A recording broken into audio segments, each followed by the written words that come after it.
एक बार की बात है। रात के अंधेरे में तीन लड़कियां मीना, टीना और सोना अपनी कार में अकेली रास्ते पर जा रही थी। रात बिल्कुल अंधेरी थी और बारिश भी हो रही थी। तीनों बहुत डरी हुई थी।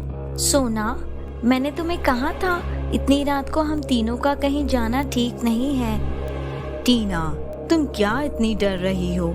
इसे एक रोमांचक सफर समझो और इस ड्राइव को एंजॉय करो। अरे सोना, काहे का एंजॉय? ऐसी तूफानी रात में हम तीनों लड़कियां अकेली जा रही है और तुम्हें एंजॉयमेंट लग रही है?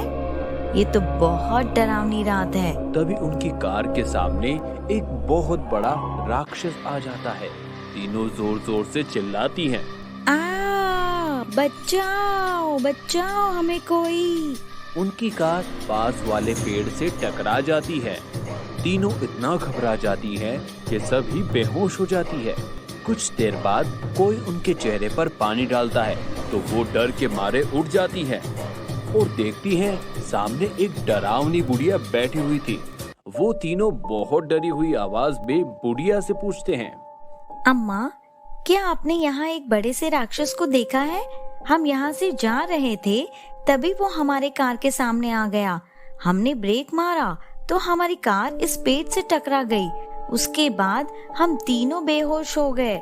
उसके बाद का हमें कुछ नहीं पता क्या हुआ। हाँ बेटियों, मैंने उस राक्षस को अपने वश में करके इस बोतल में कैद कर लिया है। अगर मैं नहीं होती तो तुम तीनों आज जिंदा नहीं होती। अम्मा, आपका बहुत बहुत धन्यवाद। कैसे आपका धन्यवाद करें, हमें तो समझ नहीं आ रहा है। हम तीनों आपके ऋणी हो गए हैं। हम आपके लिए क्या कर सकते हैं? अगर सच में मेरा ये कर्ज तुमको चुकाना है तो मेरा एक काम करना होगा। हाँ हाँ जरूर अम्मा, आप बोलिए हमें क्या करना होगा। ये देखो, ये सामने वाला घर, वहाँ से तुमको उसके मालिक से सारी दौलत लूट के मुझे ला के देनी होगी। बोलो, क्या ये तुम तीनों को मंजूर है?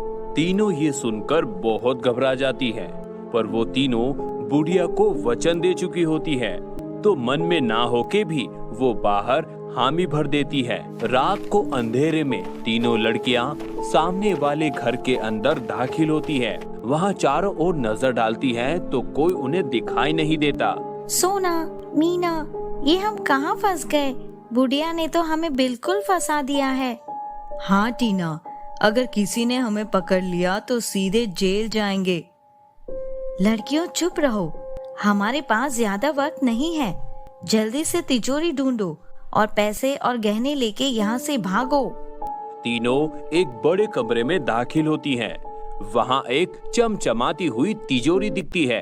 वो तीनों धीरे से तिजोरी की तरफ आगे बढ़ते हैं। तभी वहाँ एक खौफनाक चौकीदार आ जाता है। वो इन तीनों को देखकर जोर से चिल्लाता है, कौन हो तुम तीनों? यहाँ क्यों आए हो? अच्छा समझा, चोरी करने आए हो तुम यहाँ। चौकीदार को देखकर मीना, टीना और सोना बहुत घबरा जाते हैं। काका जी, हमें माफ कर दीजिए प्लीज, हमने ये जानबूझ के नहीं किया।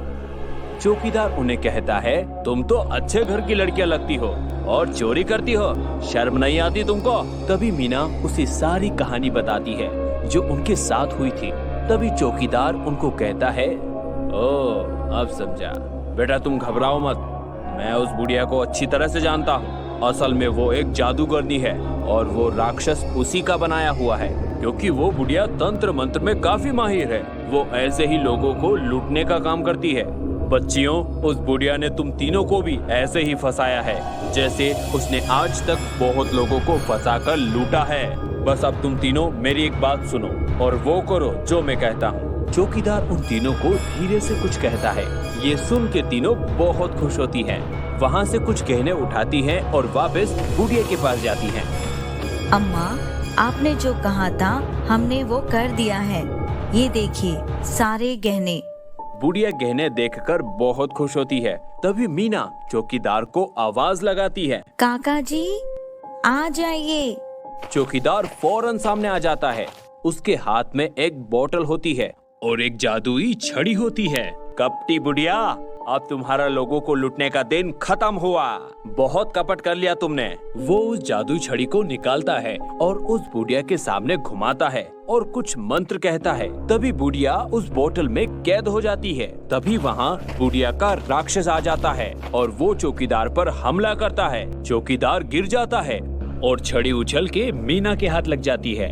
वो इस छड़ी को राक्षस के सामने घुमाती है और वो ही मंत्र कहती है जो चौकीदार ने उन तीनों को सिखाया था। ऐसे करके मीना उस राक्षस को भी एक बोतल में कैद कर लेती है। इस तरह बुढ़िया और राक्षस दोनों हमेशा के लिए बोतल में कैद हो जाते हैं।